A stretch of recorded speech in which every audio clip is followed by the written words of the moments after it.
con respecto a lo que es mala praxis. Lo que nos tipifica en el Código Penal es lesiones culposas y homicidio culposo, porque también las tipificaciones legales en la parte penal son dolosas, no tanto lesiones dolosas como homicidio doloso. ¿Cuál es la diferencia? La tipificación dolosa es cuando hay intencionalidad de causar daño. En nuestro caso, las culposas, no hay una intencionalidad de causar daño. Por eso les digo, ustedes no estudian 7 años para causar daño a una persona, ¿no? Pero se puede dar en algunas circunstancias. Entonces, la tipificación penal es de lesiones culposas y homicidio culposo. Dentro de lo que es responsabilidad médico-legal, tenemos los casos más comunes en mala praxis.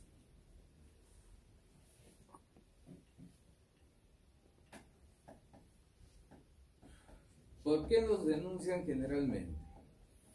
Retrasos o errores en diagnóstico de un paciente, sobre todo cuando se tratan pacientes en emergencia. Acá todavía los hospitales pues no tienen mucha demanda. Los hospitales en Lima, ustedes si van a emergencia parece una plaza. ¿Cuántos médicos atienden? 3, 4, no se abastece. Entonces inclusive ya los residentes pues son duchos, ven qué paciente está más complicado y pum, la pasan a su atención.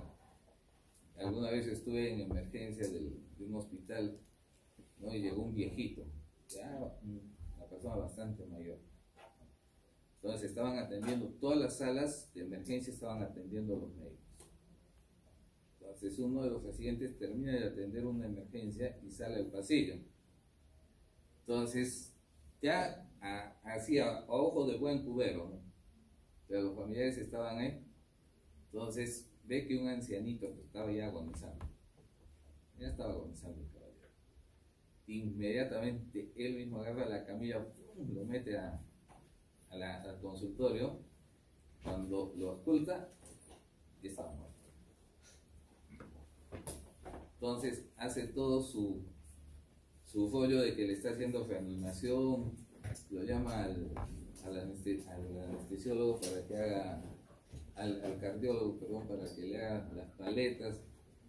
Ese paciente estaba muerto hace rato. Pero ¿cómo es la habilidad de los médicos para evitar este retardo? Porque los iban a denunciar por retardo porque ese viejito estaba ahí, bueno, rato esperando. Pero no había médicos. Entonces, esto de retardo en el tiempo es muy importante, sobre todo en procesos agudos de enfermedad. ¿Qué es lo que está pasando en la actualidad con lo de los sueros? La mamá de la arquitecta, la chica de 26 años que está con muerte cerebral, ¿no? Ella dice que su hija entró a las 8:30 al hospital. Lo atendió el médico, le había pasado a enfermería para que le pongan su medicación. Y el médico desde las 8:30 hasta que ella ha llegado después de las 11 de la noche, dice que en ningún momento ha ido a ver a su hija. Entonces lo que está pidiendo la mamá son las cámaras de la clínica, porque ahí debe estar grabado, dice, si este médico se ha trasladado del consultorio a enfermería. Y cuando ella ha llegado, la enfermera le ha dicho que ya era la segunda vez que estaba convulsionando.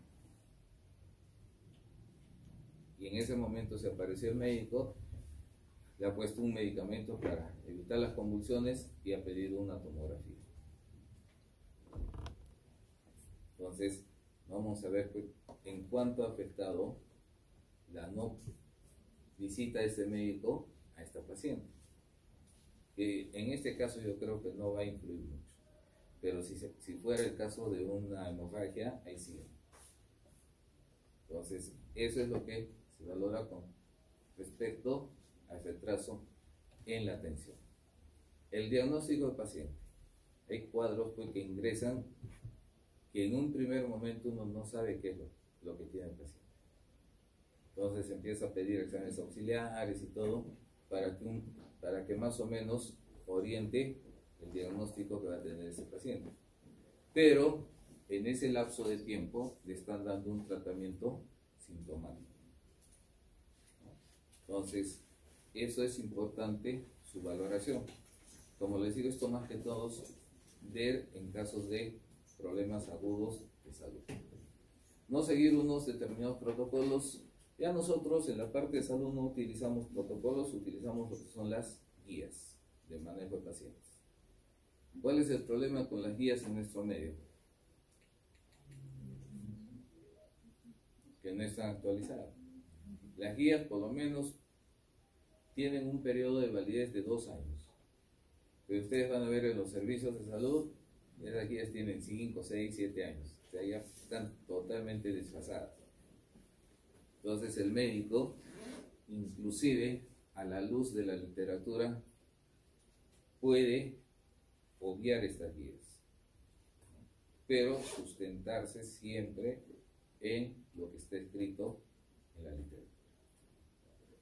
Entonces, si en algún momento se complica la salud del paciente, pues tenemos bibliografía donde dice que debería hacerse esto. Si bien es cierto, en el protocolo, en la guía del servicio no indica eso, pues porque ha pasado 5 años. Entonces esta es literatura actualizada. Entonces eso es muy importante tener en cuenta. Ofrecer una prescripción inadecuada de medicamentos. ¿De quién es responsabilidad pues, los medicamentos? De farmacia. ¿Qué hace el médico? Emite una receta y pasa a farmacia. Alguna vez en farmacia se equivocan. ¿Por qué? Porque las prescripciones son muy parecidas, ¿no? Y por el apuro pues, le dan una cosa por otra. Llega donde la enfermera y la enfermera ve la caja o el envase que tiene este medicamento. Ah, dice es esto. Ni lo lee, ni lee la receta y no cruza información. Coloca y posteriormente se dan cuenta que no era ese el medicamento. Esa ya no es responsabilidad del médico. La responsabilidad es compartir farmacia y enfermería. Ahora, ¿dónde hay errores en la parte médica? Sobre todo en los niños, con lo que son dosis kilogramos peso. Si nosotros no sabemos manejar lo que es dosis kilogramos peso, de hecho que vamos a cometer una mala praxis. En los niños sí hemos visto eso. Después, realizar una intervención quirúrgica con resultados lesivos para el paciente. A veces se producen eventos, pues, que a pesar del cuidado que tenga el médico, pues, se produce un daño en algún tejido. Tuvimos un caso bastante peculiar, una paciente que ha sido operada en un hospital acá en Arequipa. En el transcurso de la mañana ha sido su intervención quirúrgica, le han sacado la vesícula, le han extirpado la vesícula, ¿no? Pero cuando el médico ingresó vía laparoscópica, el electrocauterio hace contacto con una asa intestinal. Pero el médico se dio cuenta. Se dio cuenta que había hecho contacto con una asa intestinal. Y eso está descrito en la literatura, son accidentes, ¿no? Entonces, una vez que le extirpa la vesícula, pues, le repara el lugar donde había hecho el contacto con esa asa intestinal. Le pone un punto, saca un pedazo, le pone un punto y todo. Sale la paciente bien de sala de operaciones, el médico ya se retira porque está de turno mañana, sale a las 2 de la tarde, se va. A eso de las 3:30 pasa a visita el otro médico que entra de turno de tarde, justo a la cama de la paciente, y observa que estaba pálida. Era una palidez porque no era normal. Entonces pide un hemograma y su hemoglobina había bajado. Entonces estaba relacionado con la operación. Pide una ecografía abdominal y había líquido en cavidad. Inmediatamente la preparan y vuelven a entrar a la sala de operaciones. Entran a la sala de operaciones y ¿qué es lo que había pasado? Se había soltado una grampa del lecho hepático y eso es lo que estaba sangrando. Ahora, ¿eso es una falla de técnica o es una falla del equipo? Lo más probable es que sea el equipo, porque cuando sale el médico de la primera operación no había ningún sangrado. Bueno, la cosa es que está revisando y se encuentra con ese punto en asa intestinal. Entonces, cuando sale de la operación, lee el informe operatorio del anterior colega que lo había operado y ahí indicaba que sí había sufrido este accidente y que se había reparado, se había puesto un punto. Listo, no había problema. Ahora, ¿hay responsabilidad del médico de que esa grampa no haya surtido su efecto necesario? No. Lo bueno es que el otro colega ha estado pendiente de este paciente. Entonces, ¿qué hubiera pasado si entraban a operar y encontraban esa sutura en asa intestinal y que no estaba informado en el primer acto operatorio? Contradicción de las dos operaciones, ¿no? Y en ese caso, por ejemplo, el que denunció fue el esposo de la señora. Y cuando el fiscal pidió su declaración de la señora, no quiso ir a dar. Ella no quiso dar nada. Entonces, una, que no había responsabilidad; dos, que la persona afectada no quería declarar, el caso se archivó. Porque ahí había otros intereses del esposo. Contagio de una infección grave a causa de falta de higiene en el centro hospitalario. ¿Ustedes creen que en un hospital o en una clínica hay falta de higiene? A veces. Generalmente no, porque ahí tienen servicios de limpieza y todo. ¿Qué es lo que pasa en los establecimientos de salud? Hay gérmenes oportunistas.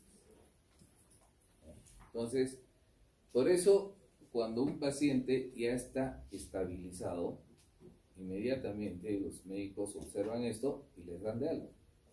Pero ¿qué pasa con los familiares? No, que todavía no está bien, que todavía le falta esto, que todavía está así, y quieren que se mantenga en el establecimiento de salud.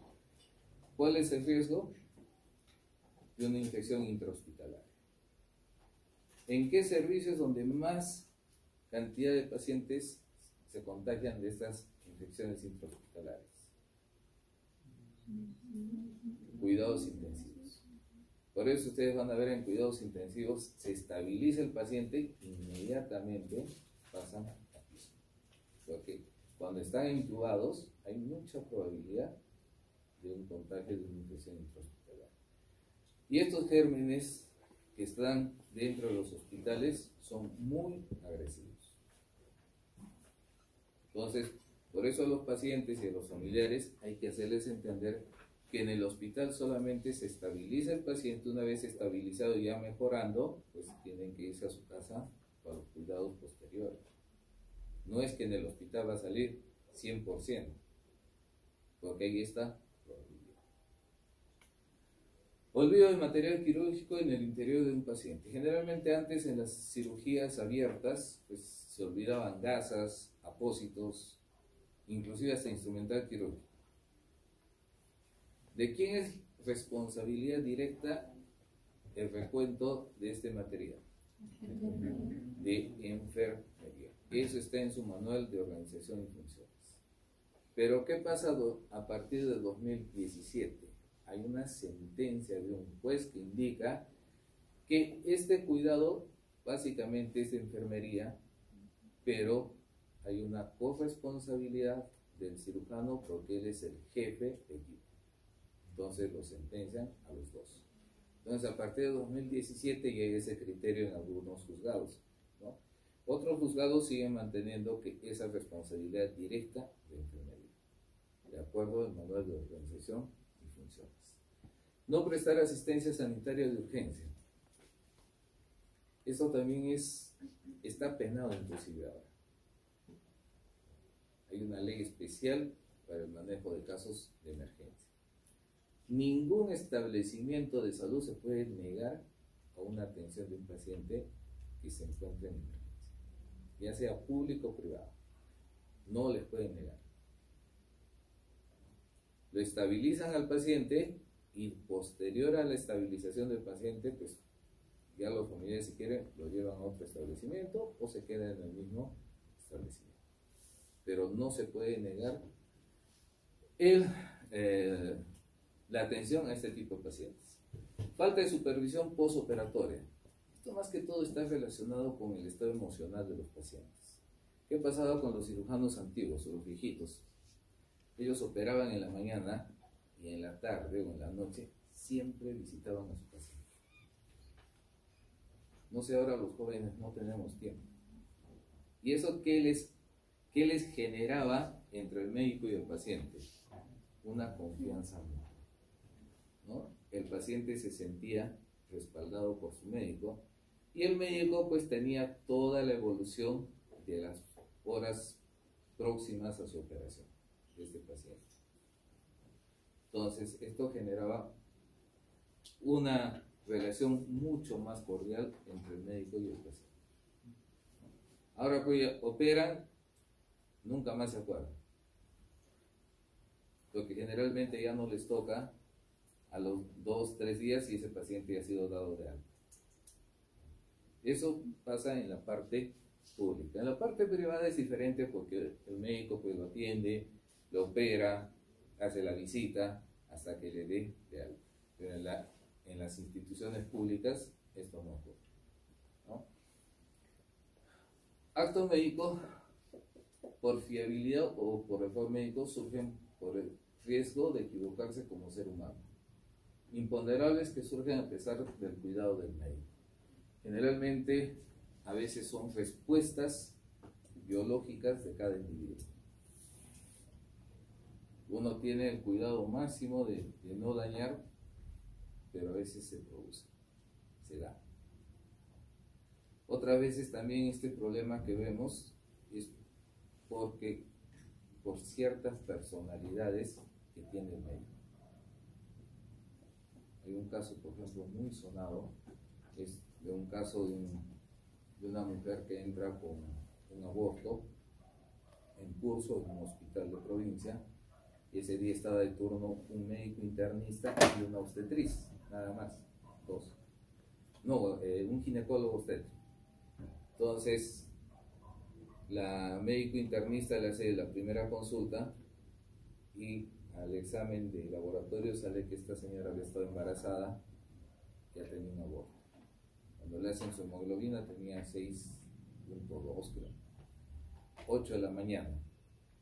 No tenían anestesiólogo, no tenían sangre para transfundir y el médico lo tiene todo el día en el hospital. A las 8 de la noche entra otro equipo donde también había un ginecólogo, un anestesiólogo y un médico internista. Cuando la enfermera les comunica que esta paciente ha estado desde las 8 de la mañana, 11 de la mañana ingresa la señora. A la 1 de la tarde tenían todos los exámenes.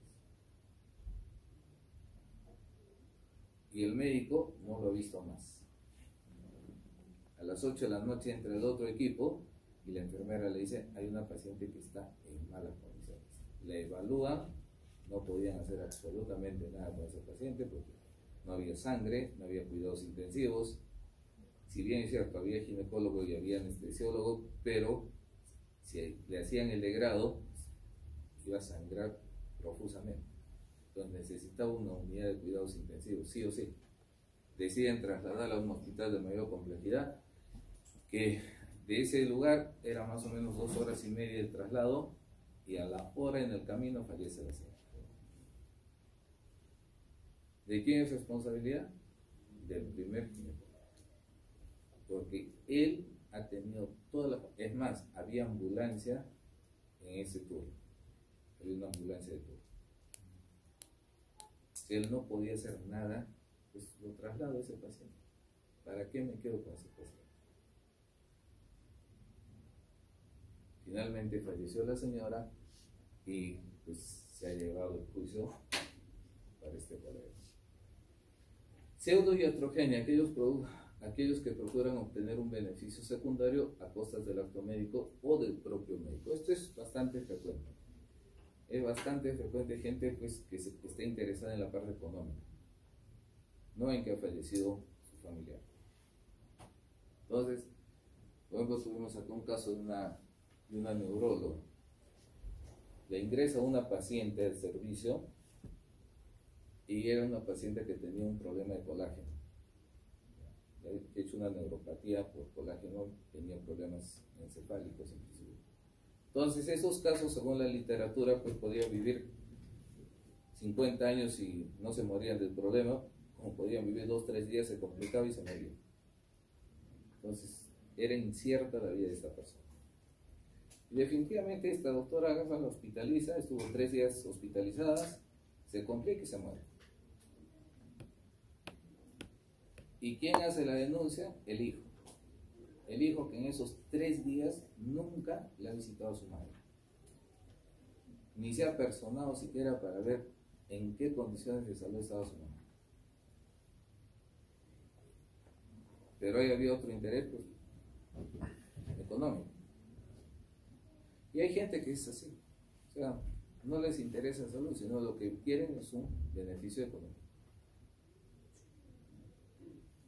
Por ejemplo, tuve un caso de una señora que denunciaba a todo el mundo, hasta su sombra lo denunciaba. Ustedes se encontraban en la calle, se tocaban con ella, pucha, ya se pegaban, era denuncia. Entonces yo ya la conocía en el servicio, ya era mi caserita. La cosa es que un día se aparece con un oficio para que la evalúe, ¿no? Y dije, yo según yo dije, ¿con quién se habrá peleado ahora? Que yo pensé que era por una pelea, ¿no? Ingresa al servicio, yo me hago el loco, yo no la conozco, ¿no? Pero ya sabía quién era. Entonces le empiezo a preguntar, empieza toda Magdalena. ¿Qué había pasado? Se había ido a un consultorio de dermatología y la doctora le había dado unas cremas, ¿no? Y según ella, pues, esas cremas le han producido una granulación en la región facial. Y ha ido donde otro dermatólogo que le ha dicho que a consecuencia de las cremas que le ha dado la otra doctora es esa granulación que tiene. Y esa señora la conocía como 10 años antes, tenía un acné rosáceo. Entonces la encaré porque yo sabía del caso, ¿no? Pero yo siempre la he visto así. Y ya se puso a la defensiva, ¿no? Entonces fácil, le dije, no se preocupe, vamos a seguir la investigación. Que le dé el médico, el dermatólogo que le ha dicho que es a consecuencia de esa crema, ¿no? Que le dé un informe. Nunca más se apareció. Okay. ¿De dónde iba a sacar ese informe? Además, ella siempre ha sufrido de su acné rosáceo. O sea, no era un cuadro que la ocasionaba en ella. Entonces, como les digo, este tipo de personas sí vamos a encontrar, ¿no? Por estado de necesidad, cuando se causa un mal menor, tratando de evitar un mal mayor. ¿Qué pasa con los medicamentos? O sea, todos los medicamentos tienen un efecto secundario. O sea, es mínimo, pero tiene un efecto secundario. Entonces, esto hay que valorar en el momento de la atención. Si vale la pena darle ese medicamento, ¿no? Por sus efectos secundarios, o pues evitar y cambiarle por otro que sea menos lesivo para el paciente. Para eso están estudiando ustedes, para eso conocen la farmacología. Si no, si irían pues a la farmacia y la farmacéutica le dice, tómese esto, no hay problema. A una persona que tiene asma le da un ibuprofeno.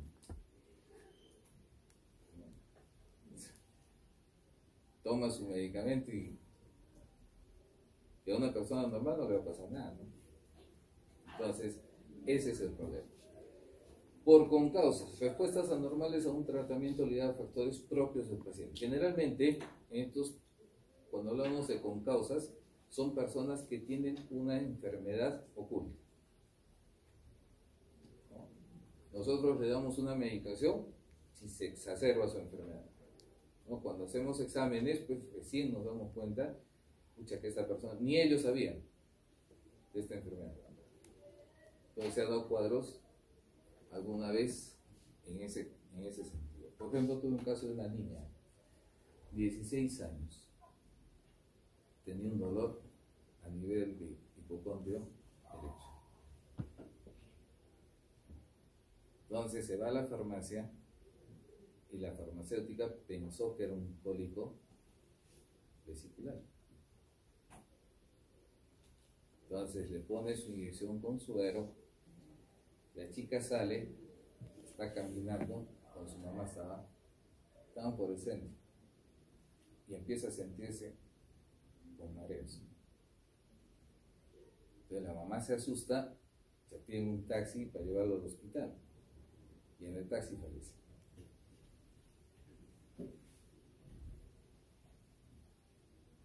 Y no sabían qué era, o sea, de hecho, uno le va a echar la culpa a lo último que ha pasado, era la inyección. Entonces, como no se puede emitir un certificado de defunción en esas condiciones, la traen a la morgue y me doy con la sorpresa de que esta niña tenía una hernia diafragmática. Las asas intestinales se habían metido a la cavidad, ha hecho un espasmo y ha contraído. Y eso es lo que un reflejo vagal. Ahora, la farmacéutica tenía idea de ese problema de salud, ¿no? Ni la misma niña ni su mamá sabían.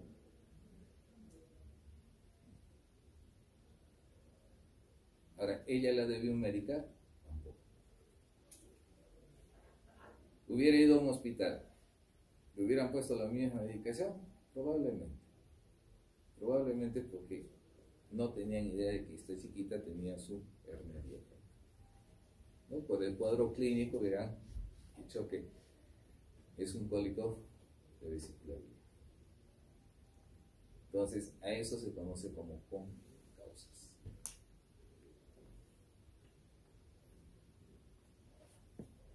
Culpa, acción o omisión productora del daño cuando el agente no previó los efectos nocivos de su acto, debiendo haberlos previsto o cuando a pesar de haberlos previsto confió imprudentemente en poder evitarlos. Falta de previsión exigible, daño no intencional, imprevisión culpable, justificación jurídica, estado de necesidad.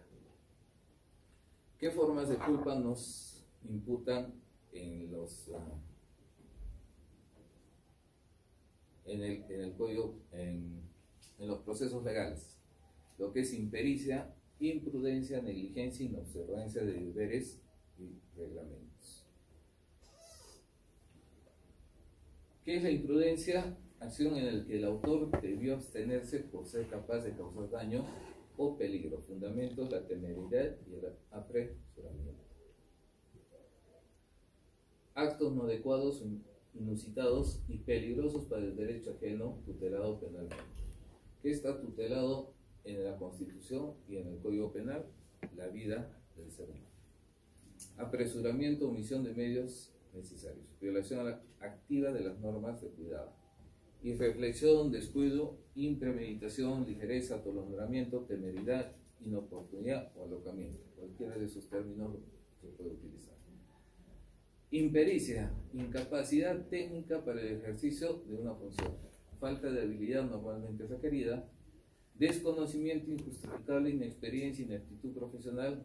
Actuar con desconocimiento de lo que exigiblemente debe saber. Los fundamentos son ignorancia o inhabilidad. Inexperiencia, torpeza, insuficiencia, incompetencia. Hace una semana más o menos escuché una noticia de un colega que está haciendo su serum en un centro de salud, que indica que los familiares indican que una señora de 75 años acude al centro de salud por una mordedura de su gato y arañazos que había sufrido. Entonces, ¿qué ha hecho el médico de ese centro de salud? Le ha lavado la herida y le ha puesto un vendaje. Después de 8 días ha regresado a la señora porque se sentía muy mal y tenía necrosado la zona donde había sufrido las mordeduras y los arañazos. Eso es lo que dicen los familiares, ¿no? Ahora habría que ver la historia clínica. Si realmente solamente le ha hecho un lavado de la herida y lo ha dejado así. Entonces, ¿qué estaría cometiendo este colega? Impericia. Ahora, si en la historia clínica pues dice que debería regresar, debería tomar sus antibióticos, pues, esto ya no es así. pero según lo que dicen los familiares,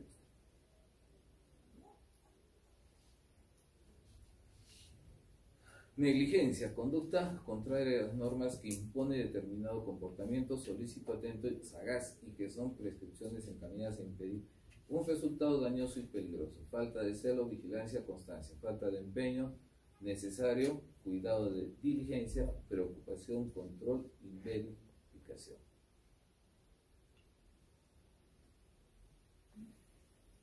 Inobservancia de deberes y reglamentos. Indiferencia o menosprecio a las disposiciones es el fundamento de la incriminación.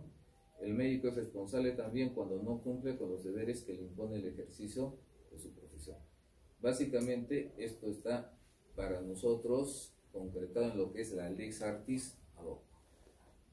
O sea, el conocimiento de la literatura en las patologías que debemos atender. Médico tratante. ¿A quién se denomina médico tratante? Sobre todo cuando se hospitalizan los pacientes. Es el médico que hospitaliza, que dispone de la hospitalización del paciente. A él se conoce como médico tratante. Ahora, ustedes saben que los médicos no todos los días están en el servicio, porque a veces pasan visita, otras veces les toca consultorio, otras veces les toca sus días libres. Entonces, ¿quién asume la responsabilidad del médico tratante? ¿El jefe de servicio o quién se queda responsable del servicio ese día? Y cuando este paciente ha sido trasladado o referido a otro establecimiento, el que asume la primera atención, a él se le considera como médico tratante. De esto está excepto los médicos residentes, porque estos profesionales se encuentran en fase de capacitación. Ellos no pueden asumir la responsabilidad de médicos tratantes. ¿Por qué es importante saber del médico tratante? Porque cuando existe una denuncia de mala praxis, al primero que lo llaman a declarar es al médico que ha hospitalizado, aunque él después no lo haya visto toda su estancia al paciente, ¿no? Pero empieza por el médico que ha hospitalizado a esta persona. Y ya después se va individualizando día a día qué médicos han ido atendiendo, hasta encontrar al médico responsable. Entonces, por eso es importante tener conocimiento acerca del médico. Ay, ay, ay, ay. Parece que se cansa la pantalla. O le da su chiripiolca.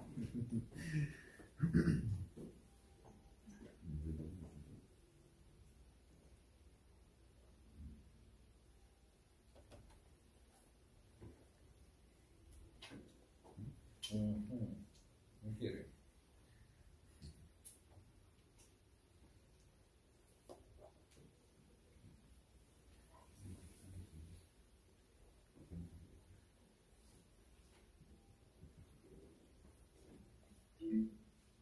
Aquí este sistema había funcionado con Wi-Fi, la computadora con la pantalla. Entonces cuando baja del Wi-Fi, pues se pierde la imagen. Ya está.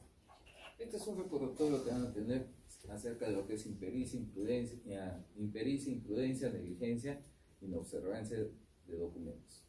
La impericia es no saber manejar, y a pesar de su manejo. La imprudencia, un exceso de velocidad. La negligencia, manejo en estado de embriaguez. Y la inobservancia, sobre todo el no respeto al semáforo por desconocimiento de las normas de tránsito. Yo les pongo un ejemplo. Es un paciente que ingresa al servicio de emergencia por un cuadro apendicular. El médico que lo atiende, pues, le hace el diagnóstico, pide sus exámenes de laboratorio, hacen sus exámenes prequirúrgicos porque es una emergencia, termina su turno y ingresa otro médico para atender la parte quirúrgica, ¿no? Entonces opera, termina la operación y sale ok. Pero cuando sale el médico, se dan cuenta que estaba en estado de embriaguez. ¿Qué sería? ¿Una impericia, imprudencia, negligencia o inobservancia de documentos? Impericia, imprudencia o negligencia o inobservancia.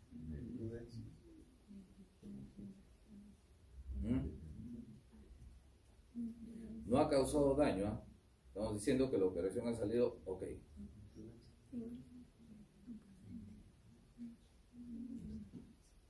Imprudencia. Pero ¿qué pasa en el mismo acto quirúrgico? Se complica, ¿no? ¿Qué les digo? Por ejemplo, desgarra una arteria, no sé.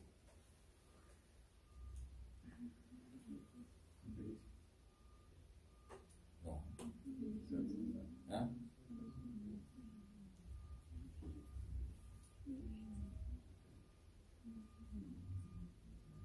¿Qué sería? O sea, ya hemos visto que el otro caso era imprudencia porque no había nadie. A esta persona le van a abrir un proceso administrativo sancionador. Probablemente le dejen sin chambear un par de meses, ¿no? Pero si causa daño, sería negligencia. Porque él a sabiendas ha ingresado a operar en estado de embriaguez y ha lesionado. Entonces, lo que está cometiendo es una negligencia. Entonces, él ya no se va para un proceso administrativo, lo denuncia judicialmente, ya sea en la parte civil o en la parte penal. Eso ya depende de la familia y de la persona. Entonces, ¿cómo cambian las cosas? O sea, un mismo caso se puede convertir en un hecho de imprudencia o de negligencia. Depende acá ya del resultado que se dé. Entonces, eso es más o menos cómo vienen las preguntas en el examen. Doctor, ¿cómo se da un ejemplo de impericia? Impericia. A ver. Eso se comete. Yo siendo cirujano, ¿no? Cirujano plástico, ya, vamos a meterlos a los plásticos, que no tengo una especialidad en oncología. Saco un lunar aparentemente que no es oncológico, o sea, no es una, ¿cómo se llaman esos lunares neoplásicos? Un melanoma.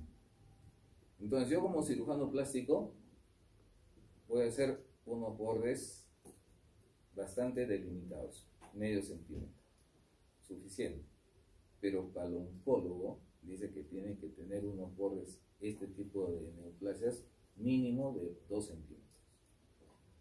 Entonces yo saco, extirpo ese lunar, ¿no? Lo mando a anatomía patológica.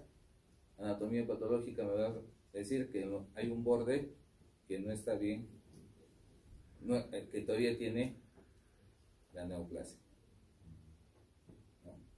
Entonces ahí se considera una impericia porque este cirujano plástico no tiene conocimiento de oncología, ¿no? Y eso hemos visto alguna vez. Eso sería una impericia.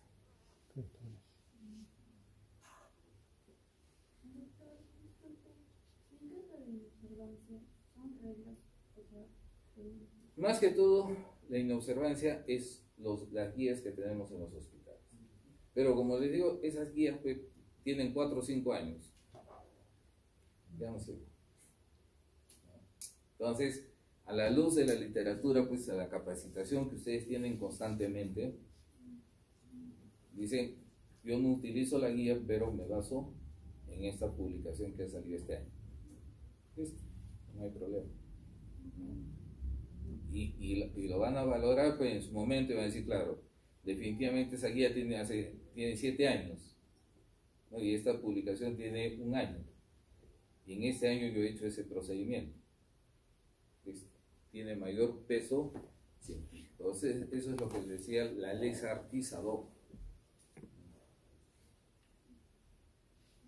Lesiones culposas. El Código Penal nos habla de que por culpa cause daño a otro en el cuerpo o en la salud será reprimido con pena.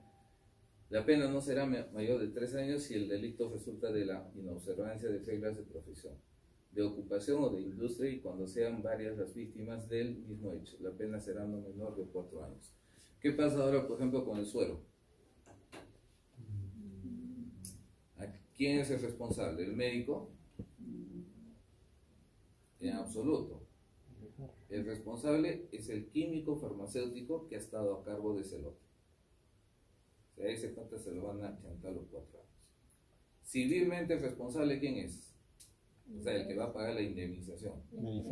La empresa. Porque este es un trabajador de la empresa. Igual, o sea, parte de esa reparación civil la va a pagar el químico, pero la mayor parte la va a asumir la empresa.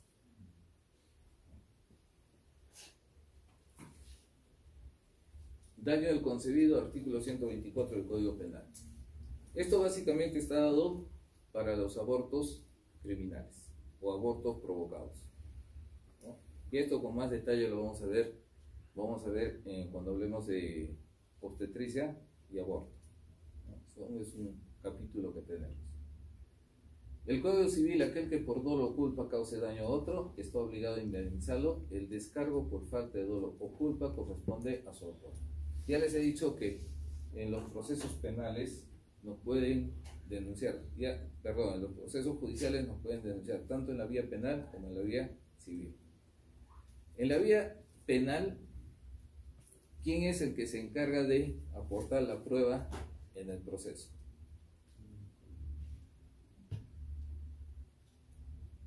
Porque tiene que haber una carga de prueba. ¿Quién aporta esa prueba para ir a juicio? El fiscal, con ayuda de medicina legal. O sea, nosotros hacemos el peritaje de la historia clínica y opinamos si hay o no hay. En cambio, en la parte civil, no.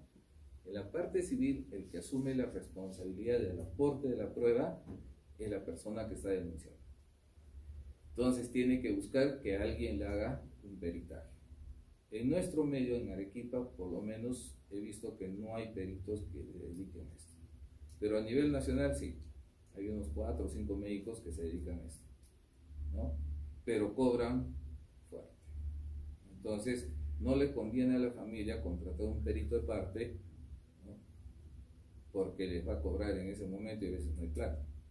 Entonces, prefieren denunciar por la vía penal, porque la vía penal es gratis, no les cuesta nada.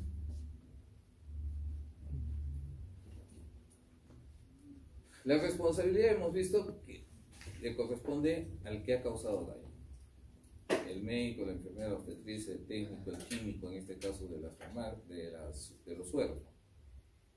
Entonces ellos son responsables.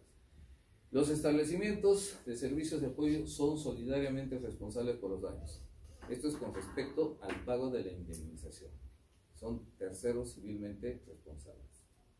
¿Qué pasa ahora con las clínicas, por ejemplo?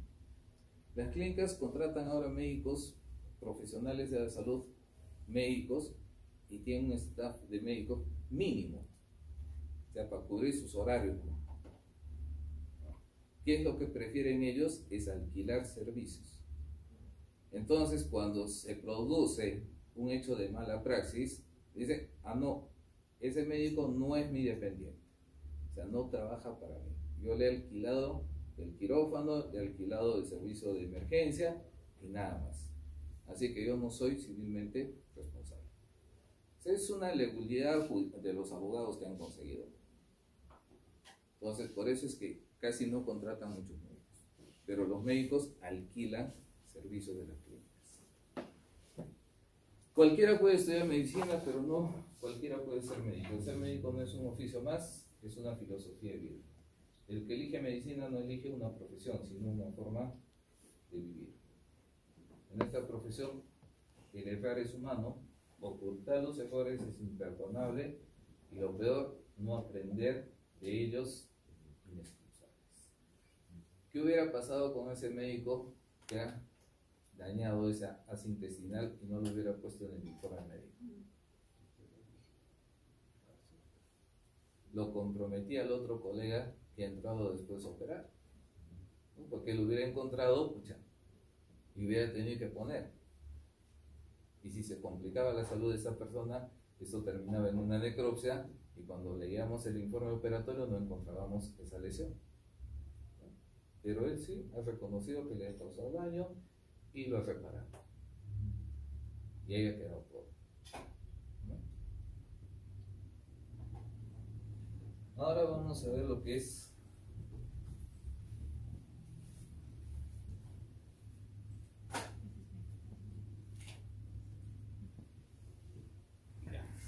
vamos a volar con lo que es historia clínica.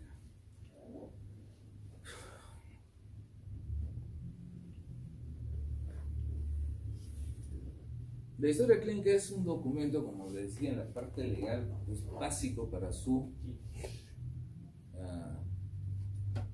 para procesar en casos de negligencia médica.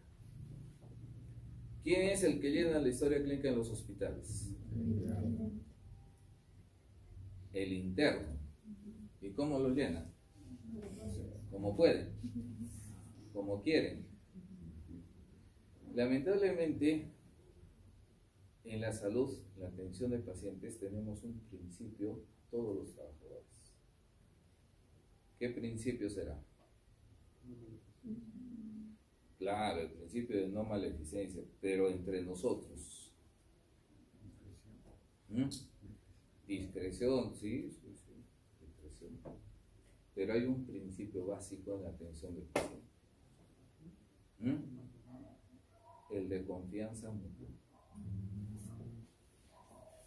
Ese principio es el que es por el que ustedes asumen el llenado de la historia clínica. Porque el llenado de la historia clínica en sí es responsabilidad del médico tratante. Pero con el fin de formación de ustedes es que les dan esa responsabilidad. Ustedes han visto, por ejemplo, yo hace algún tiempo que ya no hago guardias, pero cuando hacía guardias en la noche yo veía pasar a las 4:30, 5 de la mañana los internos que entraban al hospital. ¿Por qué? Porque tienen que llenar su historia clínica. Pero también veía algunos muchachos que llegaban a las 7:30. A ver, pongámonos a pensar. Aquella persona que ha llegado a las 5, 4:30, 5 de la mañana, pues tiene más posibilidades de hacer una buena historia clínica que aquel que llega a las 7:30.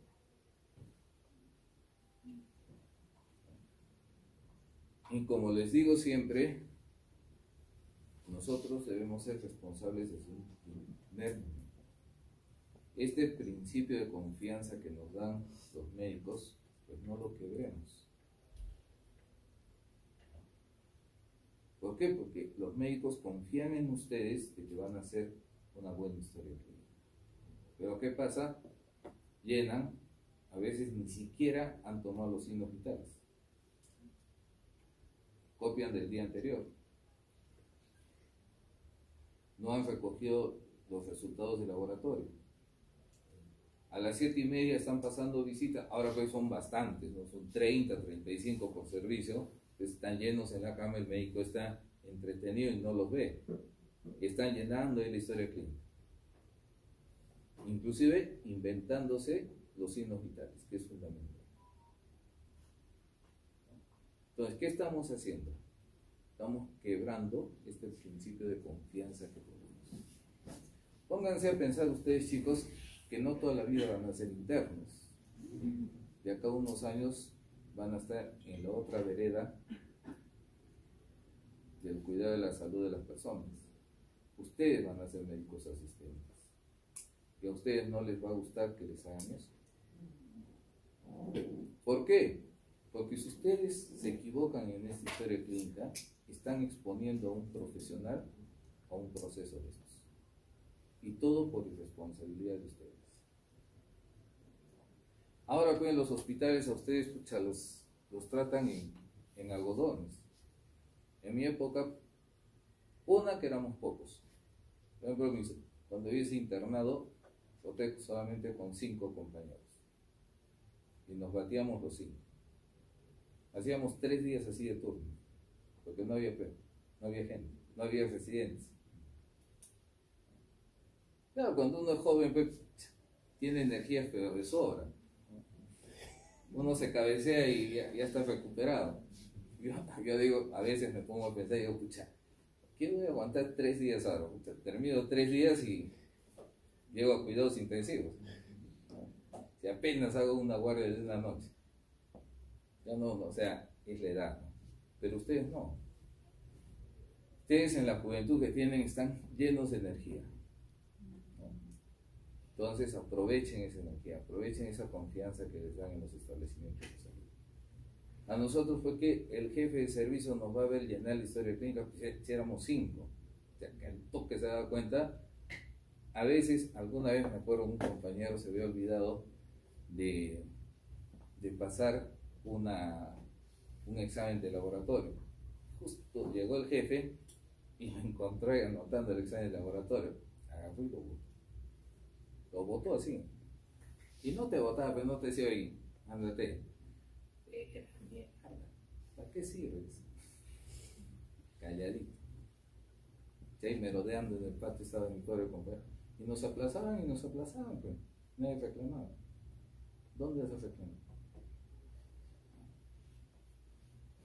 Yo he tenido la mala suerte no la mala suerte, he aprendido, pero de repetir la rotación de pediatría, porque, bueno, según el médico nos había aplazado porque no estábamos al día con las historias clínicas, pero después nos enteramos que nos habían aplazado a todo el grupo, porque no solamente me aplacé yo, porque no había internos para rotar al siguiente. Así que nos hemos quedado pues calladitos, ¿no? Según nosotros, porque no habíamos concluido nuestras historias clínicas. Ese era el pretexto. Después de 14, 15 años, habíamos repetido así todo un grupo.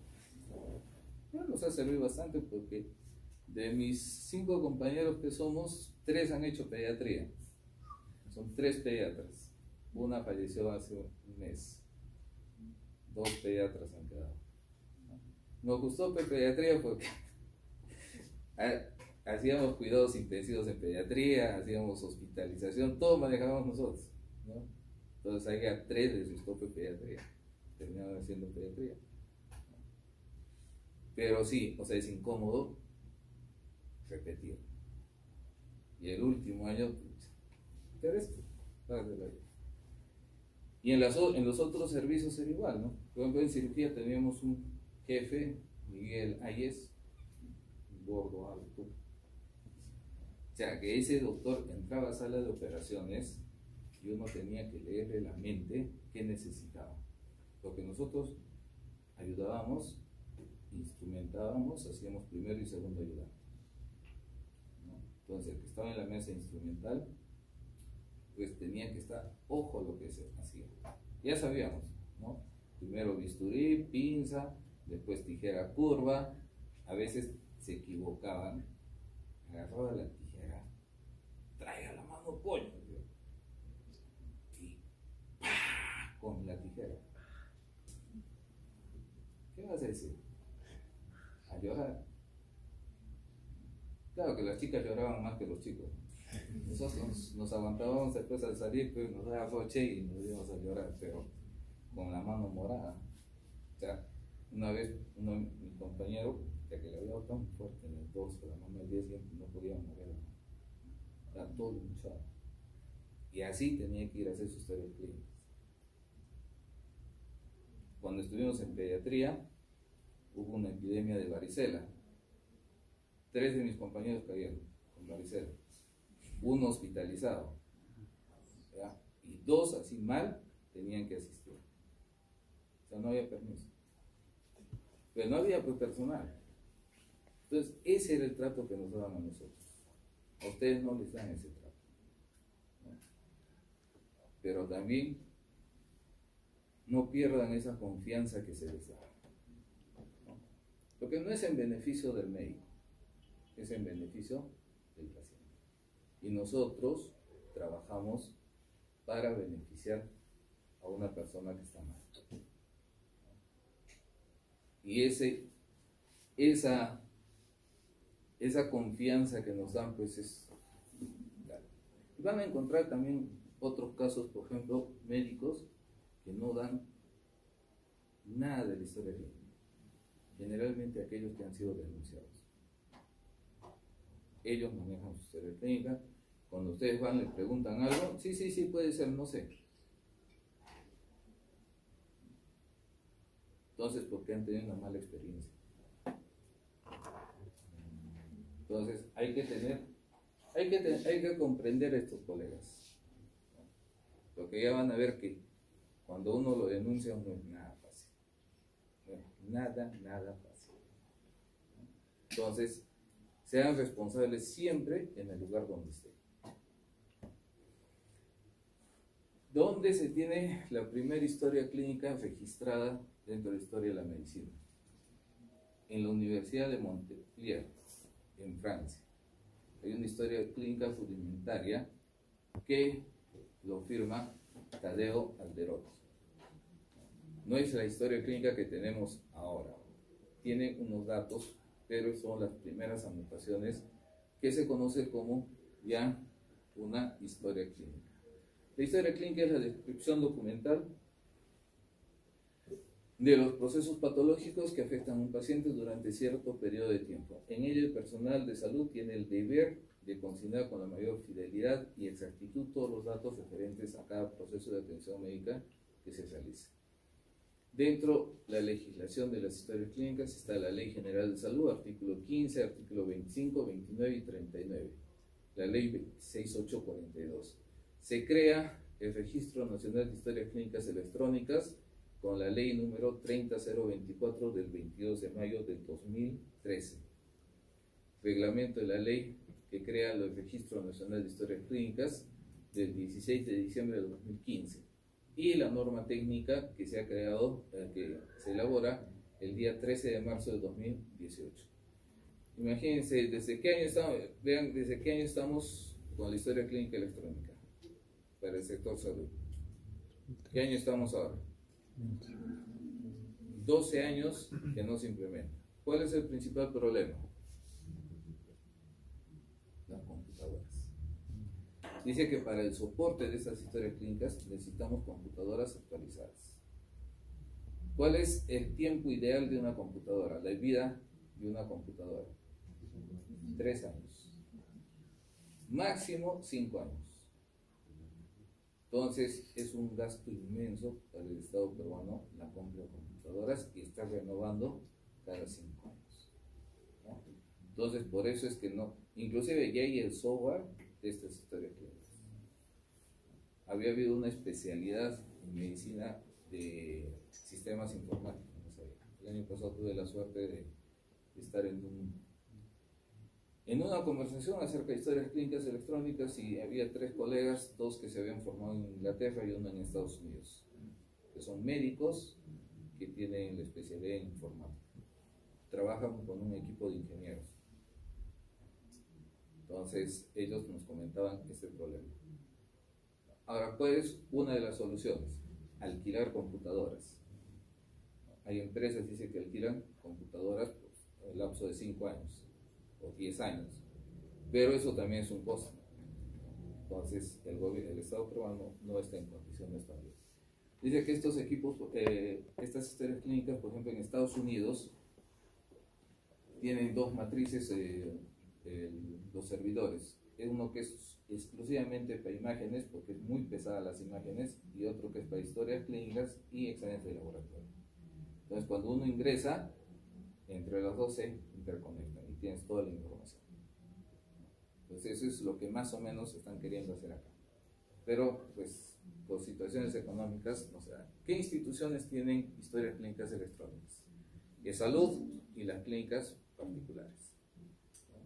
Entonces, ¿dónde va a estar el servidor de las historias clínicas? ¿Qué institución va a ser responsable del servidor de las historias clínicas? El Ministerio de Salud. Al Ministerio de Salud va a ser el responsable donde van a estar los servidores. y ahí se van a conectar todos los establecimientos de salud públicas y privadas, ¿no? Tanto las Fuerzas Armadas, Fuerzas Policiales, de salud, todos van a estar interconectados. Entonces, algún día si necesitamos esta historia clínica en Tumbes, pues el médico va a tener acceso. O lo necesitamos en Tacna, igual va a tener acceso, ya sea en una clínica o en una institución pública o en el salud. Pero todavía es un sueño. Son 12 años que han pasado y no se puede implementar. Es por problemas económicos. El acto médico debe estar sustentado en una historia clínica veraz suficiente que contenga las prácticas, procedimientos aplicados al paciente para resolver problemas de salud diagnosticados. La historia clínica es el documento con valor legal en el que se registra el acto médico, debe ser veraz y completo. El médico debe ser cuidadoso en su elaboración y uso, no incluir apreciaciones o juicios de valor o información ajenos a su propósito. Generalmente, antes se ponía, cuando había pacientes muy complicados en su estado de salud, les ponían, ¿cómo se llama ese término?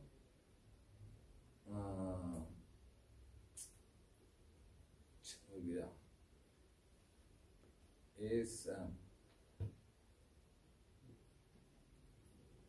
¿Cómo ponen cuando el estado de salud es muy grave? Pronóstico reservado. Pronóstico reservado, ¿no? Entonces, eso dice que se debe tratar de evitar, porque no sabemos que este paciente, su respuesta biológica, pues hay casos, por ejemplo, que están completamente mal, porque de la noche a la mañana empiezan a mejorar, y hay casos que están bien y terminan muriendo, ¿no? El médico no debe modificar o adulterar el contenido de la historia clínica. ¿Qué pasa a veces con los exámenes por imágenes? El radiólogo, por su inexperiencia, a veces no visualiza, sobre todo una fractura lineal, ¿no? Pasa esa placa radiográfica a un traumatólogo que tiene mucha más experiencia visualizando estas placas, ¿no? Dice, se encontró esto, y en el informe dice que no hay.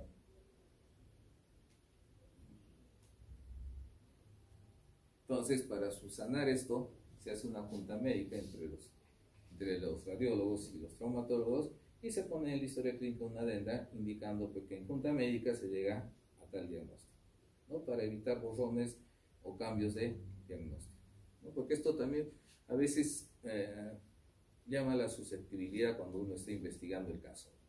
Entonces, para evitar eso, mejor es hacer una junta médica y firman todos ahí con el diagnóstico definitivo. El médico no debe utilizar esto con respecto a lo que es investigación. Generalmente, ¿qué se utiliza para hacer un trabajo de investigación? No necesitamos el nombre del paciente, ¿no? Sino sus datos, puede ser edad, el sexo, procesos patológicos que ha tenido, antecedentes, todo eso. Pero los datos, sobre todo el nombre, no se requiere. Cuando se trata más bien de un caso puntual,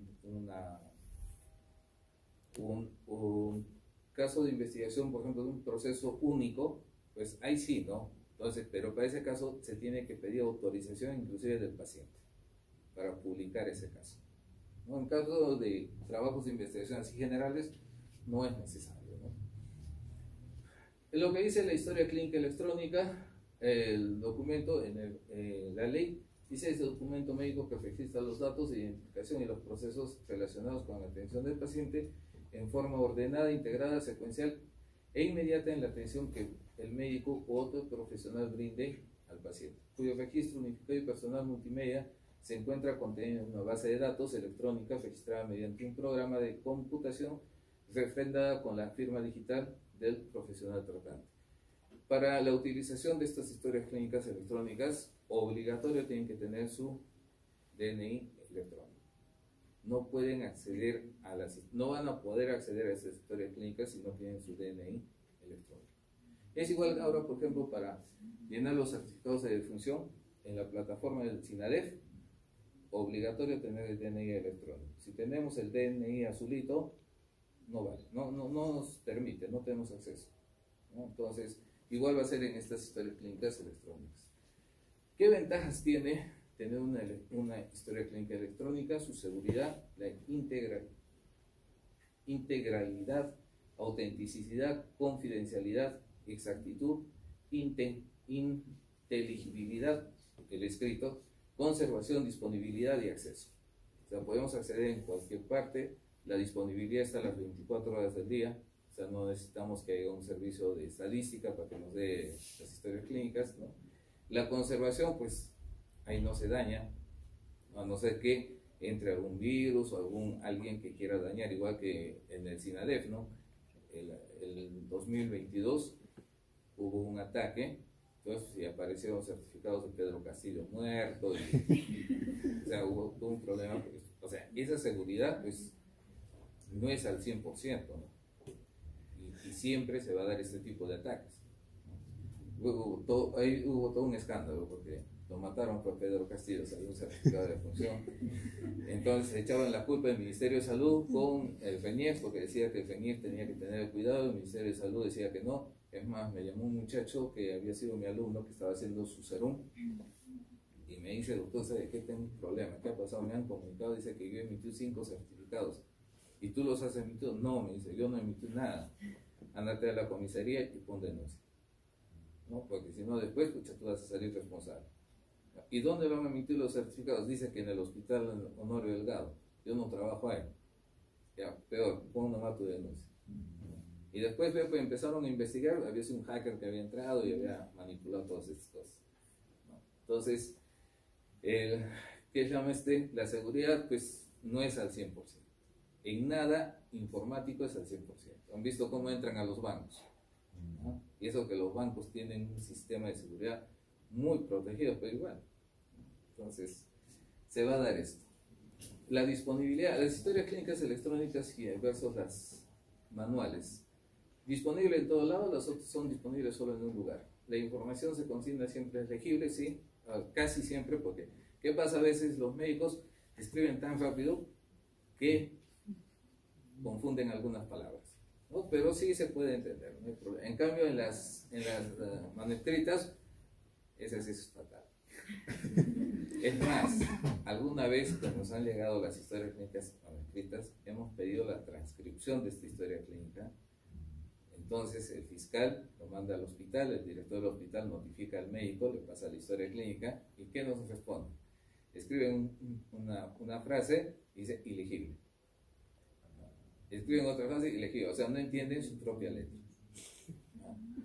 Entonces, pues, es la letra del médico. Siempre se consigna la fecha y hora, a veces no se consigna la fecha y hora. ¿Y esto en qué nos sirve? Sobre todo en patologías agudas, ¿no? Cuadros agudos que entran al hospital, se valora mucho el tiempo de atención. Para acceder a estas historias clínicas electrónicas hay 3 llaves. Primero vamos a necesitar el DNI del usuario y tener nuestro DNI electrónico. Es el primer paso. El segundo paso, ingresamos a lo que es el Registro Nacional de Historias Clínicas. Una vez que nos encontramos en el Registro Nacional de Historias Clínicas, recién nos da acceso para aperturar la historia clínica de este paciente. O sea, tiene 3 llaves para ingresar a estas historias clínicas. Ya hemos visto lo que es acto de salud, acto médico, consentimiento informado. Consentimiento informado vamos a ver ahorita. Epicrisis. Epicrisis se da a todo paciente que se encuentra hospitalizado. Es un resumen de todo su cuadro que ha tenido durante esa hospitalización. ¿Qué tenemos acá? La hoja de efectivo voluntario. No podemos tener un paciente que no quiera ser atendido en el servicio, ¿no? En casos de pacientes psiquiátricos, inclusive los denuncian a los psiquiatras por secuestro. Entonces, cuando hay ese tipo de hechos, los familiares, ¿qué hacen? Piden una autorización al juzgado para hospitalizarlo. El juzgado pide una atención médica por psiquiatría de medicina legal y con esa autorización lo ingresan al hospital. Porque ha habido varios casos que los han denunciado los psiquiatras, ya cuando se estabiliza el paciente los denuncian por secuestro, que no los dejan salir secuestro. Entonces, ¿qué pasa? ¿Qué diferencia hay entre el informe de alta con el epicrisis? Básicamente las recomendaciones en el informe de alta. En la epicrisis no tiene recomendaciones. Y esto es muy importante, chicos. Acá me voy a quedar un ratito. Hay las 2 partes. Por ejemplo, cuando un paciente, hemos visto que tiene un cuadro agudo hipertensivo, Ustedes saben que este tipo de cuadros se trata de la medicación, es vía parenteral, ¿no? Entonces, y hay cuadros que son muy rebeldes, ¿no? Entonces, 3, 4, 5 horas, ya apenas baja 10 o 20 milímetros de mercurio, no se estabiliza el paciente. Entonces, el paciente se aburre. Dice, no, ya no me está haciendo nada, mejor me voy. Ah, que firme su alta. Entonces, cuando le preguntan al médico, ¿le va a dar alguna indicación? No, pues si se está yendo, no que recibe medicación. Sale del hospital, están unas horas, se complica. ¿De quién es responsabilidad? Del médico, ¿no? Entonces, cuando el paciente sale del hospital, se hace un informe de alta. Y en el informe de alta y en la historia clínica se consigue, ¿no?, que el paciente ha solicitado su alta, no se le está dando la medicación de primera elección, que es vía parenteral, pero se le está dando un tratamiento de segunda opción. Que se complique ya no es responsabilidad del médico, porque eso está dentro de las recomendaciones. Y algunas veces les ha salvado a los médicos este informe de alta. Por ejemplo, tuvimos un caso de una señora que sufrió un traumatismo en la pierna, le suturaron, pero no necesitaban hospitalizarlo, se fue a la casa, ¿no? Después de 10 días regresa al hospital, se estaba todo obsedado la herida, ¿no? Entonces, ¿qué pasó? Ella decía pues que los médicos no le habían dicho nada, pero cuando se obtiene la historia clínica en el informe de alta decía que dentro de 2 días tenía un control, nunca se apareció. ¿Le salvó al médico? Porque estaba en la historia clínica, 2 días control en consultorio. La señora apareció después de 10 días. ¿Responsabilidad del médico? Nada. ¿Por qué? Porque estaba en el informe de alta. Porque ahí era su palabra del médico contra la palabra de la señora. Porque la señora dijo, a mí no me ha dicho nada, pero estaba escrito. Eso ya no es responsabilidad. Entonces, por eso es importante tener el informe de alta, ¿no? Y hay otros casos más, ¿no? Bueno, acá más todos es el llenado de la historia clínica, lo vamos viendo, los derechos. Vamos a terminar con el artículo de derecho a negarse a recibir o continuar el tratamiento. Ya hemos visto, ¿no?, que se hace firmar un documento. El código de ética es casi una copia de la Ley General de Salud acerca de lo que es historia clínica. Acá, importantes tener en cuenta. Dice que cuando nosotros solicitamos una historia clínica, la institución nos debe emitir este documento en un lapso de 5 días. Pero en nuestra realidad no se da eso, ¿no? Ustedes soliciten una historia clínica en el hospital, en cualquiera de los 2 hospitales, con el hecho o en el honorio mínimo, son 2 a 3 semanas. En el salud es un tiempo máximo, un periodo, un promedio de 30 días. En las clínicas sí, se están dando inclusive en tiempos mucho más cortos. ¿Por qué? Porque ellos tienen las historias clínicas digitalizadas. Los imprimen y listo, ya tienen la historia clínica copiada, ¿no? En cambio, en el salud, en el MINSA, todavía tienen que sacar sus historias clínicas de sus unidades de estadística. Ahora, ¿quién asume el costo de la historia clínica? El paciente. No tienen que pagar por cada hoja fotocopiada, ¿no? Eso es de acuerdo al TUPA. Hace 2 años era 20 céntimos por hoja, ahora no sé cuánto será. Entonces, una vez que se le hace el recuento de cuántas hojas va a necesitar, se le dice que tiene que pagar, ahí tienen su caja, paga y se le da un recibo y listo, ¿no? Entonces, eso es básicamente lo que nos dice esta parte. Datos personales relacionados con la salud es aquella información concerniente a la salud pasada, presente, pronosticada, física, mental de una persona, incluyendo el grado de discapacidad o su información genética. También está acerca de los plazos. En algunos casos van a requerir que sean 48 horas, pero tienen que justificar en la solicitud del establecimiento. Pero como les digo, por lo general no sale en ese espacio de tiempo. Tiene un valor médico porque la historia clínica de ustedes, desde que han nacido, por ejemplo, si se han hecho atender en salud su nacimiento, pues está su historia desde el momento que han nacido, todos los procesos patológicos que tengan, pues, o sea, el médico ahí puede acceder y ver qué problemas de salud han tenido ustedes, ¿no? Por eso es que tiene un alto valor médico. Gerencial, pues para hacer auditorías de servicios, ¿no? Es más, la norma dice que debe haber equipos de auditoría en las historias clínicas.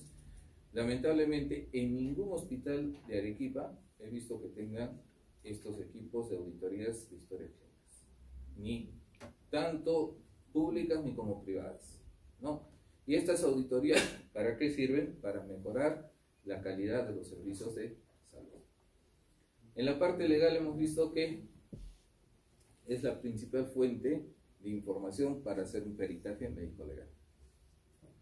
A veces nos mandan a nosotros las declaraciones, tanto del médico, del paciente, de las enfermeras, de todo el personal de salud. No los valoramos. No nos sirve para valorar porque vamos a encontrar un montón de contradicciones, ¿no? Entonces, lo que nosotros valoramos es la historia clínica. En la parte académica, cuando ustedes no tienen pacientes en el hospital, el médico saca una historia clínica, pues tienen una revisión, es un libro, ¿no? Y es un caso práctico porque es un caso real, ¿no? Entonces ahí tienen toda la información. Entonces eso les sirve para aprender, ¿no? Finalidades son de tipo asistencial, de carácter docente, investigación, sociosanitaria, control de calidad y administrativa. Generalidades de la historia clínica, artículo 15, artículo 44 es todo lo que ya hemos visto, documentos médico-legales, definición, datos, valoración, información, evolución clínica del paciente. Esto es más que todo la parte de los componentes de una historia clínica. ¿Quién es dueño de la historia clínica? ¿De quién es la historia clínica? ¿El paciente se lo lleva? A la información, sí, pero son patrimonios del establecimiento, o sea, el dueño de la historia clínica es el establecimiento de salud. Y administrativamente, ¿quién es responsable de esa historia clínica? El médico, el director del hospital. A pesar de que el director del hospital a veces no tiene contacto con esa historia clínica, pero él es el responsable. Hace un mes, hace unos 15 días, había un problema en el hospital Honorio Delgado. Es una señora que el 2018 había sido atendida por un hecho de tránsito y hace 3 meses los familiares están pidiendo la historia clínica, una copia de la historia clínica. Y decían pues, que no lo ubicaban, que por acá, que por allá, se han denunciado, ¿no? Y una vez que denuncian, salen a decir que no hay la historia. Ha desaparecido la historia clínica. Yo no creo que haya desaparecido, debe estar traspapelado, porque pasa eso. Imagínense tantos miles de documentos que hay, ¿no? Entonces, al que lo responsabilizan y al que lo van a procesar es al director del hospital. Entonces, ahora, la propiedad intelectual, ¿de quién es? Del médico que elabora la historia clínica. Entonces, esto está compartido entre la institución y el médico que elabora historia clínica. Puede haber historias clínicas ambulatorias de hospitalización y de emergencia. En todo lugar donde ustedes hagan atenciones, siempre hagan su historia clínica. Debe ser veraz, elaboración de responsabilidad del médico y minuciosa y suficiente, conteniendo prácticas, procedimientos aplicados al paciente para el tratamiento de su salud. Toda institución prestadora de salud debe tener un comité de auditoría médica, de lo que les decía, pero que no encontramos acá. No he visto en ninguna institución comités de auditoría en las historias clínicas. Esto ya es básicamente lo que debe tener una historia clínica. Esto ustedes han visto ya en semiología. Ya no vamos a ver esto. Esto es de acuerdo al nivel de establecimiento de salud. Son diferentes las historias clínicas, ¿no? ¿Qué se debe garantizar? Su seguridad, correcta conservación, recuperación de información. Básicamente, esta última es la más importante, ¿no? En la epicrisis se emite después de que el paciente haya terminado su atención en el hospital, en el establecimiento de salud, o decide abandonarla, o cuando fallece este paciente. Debe ser elaborado por el médico tratante. Y el informe de alta es un documento administrativo que emite el establecimiento. Acá básicamente lo que interesa son las indicaciones, ¿no? Y esa es la diferencia con la epicrisis. Porque este también es un resumen de todo lo que será atendido al paciente, pero acá lo importante son las indicaciones. En la epicrisis no tiene implicaciones. Certificado médico, en el Código Penal habla acerca de la expedición de un certificado médico falso. El médico que maliciosamente expide un certificado falso respecto a la existencia o no existencia presente o pasada de enfermedades físicas o mentales, cuando se haya dado falsa certificación con objeto de que se admita o interne una persona en un hospital para enfermedades mentales. El que haga uso malicioso del certificado según el caso que se trate. Esto está penalizado. Si nosotros emitimos un certificado médico falso, por esto sí nos podemos ir a la cárcel. O sea, solamente por emitir el certificado. Porque esto no está relacionado con el acto médico. Esto del certificado igual, nos habla del código de ética del Colegio Médico, igual que la Ley General de Salud. Este es un caso de la Superintendencia Nacional de Salud que hace una auditoría al Hospital Yanaguara y no encuentra a disposición de referencia de las historias clínicas, ¿no? Y le impone una multa de 3 UITs. La institución que hace este tipo de auditorías externas es la Superintendencia Nacional de Salud. ¿No? Y no solamente, yo le tomo este caso porque es de acá de Arequipa, pero a nivel nacional casi todos los hospitales están sancionados porque tienen fallas en el cuidado de las historias clínicas. ¿No? Consentimiento informado. ¿Qué dice el médico salmeritano al Mateo en el siglo XI? Hablar de la curación al enfermo, pero de la gravedad de la enfermedad a los familiares. Si no cura, no podrán decir que no lo has previsto, que no has previsto la muerte. Y si cura, tu gloria crecerá. Esto es lo primero que tenemos dentro de la historia de la medicina. ¿A qué se refiere? Nosotros debemos siempre decirle toda la verdad al paciente, ¿no? Pero a los familiares hay que exagerarles un poco el proceso de salud. Ahora, si este paciente fallece, que lo que no queremos, ¿no? El familiar va a tener ya esa idea de que ha podido desencadenar en esto. Si este paciente se recupera, pues ustedes van a ser los dioses porque lo han curado, ¿no? Entonces, este es lo primero referente a lo que es la historia, el informe, ¿cómo se llama este? Consentimiento informado. Ya se me están cruzando los chicos. ¿Qué básicamente tiene el consentimiento informado? Debe ser comprensible la información completa y continuada. ¿Qué pasa? ¿A qué nos referimos que sea comprensible? Debe estar de acuerdo al nivel cultural de la persona. Por ejemplo, si yo hablo con un biólogo, ¿no? Le voy a hacer una operación, le voy a hacer un examen de piel. Entonces yo le puedo decir, mire, vamos a hacer una exéresis de piel, vamos a mandar a anatomía patológica para que haga un estudio histopatológico y después nos van a dar el resultado con su diagnóstico.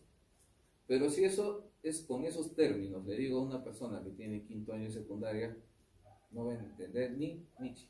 Entonces lo que le tengo que decir a esta persona es, le vamos a sacar un pedacito de piel, vamos a mandar a un laboratorio que es especialista en tejidos y ellos nos van a dar el resultado con su diagnóstico. Eso sí me va a entender. Pero si yo le digo que le voy a hacer una exéresis de piel, pues no me va a entender absolutamente nada. El consentimiento informado debe ser libre y voluntario. Debe garantizar el derecho a la información, el derecho a la libre decisión y básicamente en qué tiempo es prudente dar este consentimiento informado al paciente. No como hacen en los hospitales, van a las 8 de la mañana y a las 10 de la mañana se opera la paciente o el paciente. ¿No? Dicen, señora, ¿sabe qué? Me va a firmar esta hojita. O sea, ni siquiera le informan lo que va a pasar. ¿No? Este consentimiento informado, de acuerdo a la literatura, porque tampoco está reglamentado, dice que en el reglamento dice un tiempo prudente, pero en la literatura dice 24 a 48 horas. Ese espacio de tiempo el paciente tiene para reflexionar, ¿no? Para decidir. Finalmente ellos pueden decir sí o no. Hay trabajos en Europa que han hecho, que les han dado esta información 15 días o 10 días antes. El día que han venido a la consulta para ser hospitalizados, les han hecho una encuesta de todo lo que les han informado y solamente han retenido entre el 40% al 50%. ¿No? Entonces estamos hablando de un nivel cultural alto de los europeos, ¿no? En nuestra gente va a ser peor. Entonces, Si les damos 15 o 10 días antes, pues si hacemos una encuesta después, solo habrán captado un 10 o un 15%. Entonces no sirve. Entonces lo ideal es que se les dé 24 horas a 48 horas este consentimiento informado. ¿Cuándo no se requiere el consentimiento informado? Cuando se trata de un paciente que está en peligro su vida. Hay una urgencia de salud. Entonces, en esos casos está exceptuado el consentimiento informado. Una vez que se estabiliza el paciente, se hace retrospectivamente, ¿no? Y ya se le informa todo lo que han hecho y lo que van a hacer posteriormente, ¿no? Tampoco se debe obviar este documento. Generalmente, ¿en qué casos se hace el consentimiento informado? En todo lo que son actos médicos invasivos. Ahí no se puede exceptuar. Cuando se trata de pacientes clínicamente, pues no se puede hacer. El consentimiento informado es verbal, pero debe ser escrito en todos los casos por intervenciones quirúrgicas, aunque sean mínimas, ¿eh? Aunque sean mínimas. Porque hemos visto casos que se han complicado y el médico no tenía ni historia clínica ni consentimiento informado. ¿No? Ahora, el consentimiento informado no les exime de responsabilidad. O sea, no por el hecho que le han dado consentimiento informado, ustedes van a hacer una barbaridad, ¿no? Esto no les exime de responsabilidad. Pero sí les da un límite hasta dónde se ha informado y hasta dónde pueden llegar, porque eso es lo que el paciente va a aceptar. Me ha ganado el tiempo, chicos. Eso es básicamente con respecto al consentimiento informado.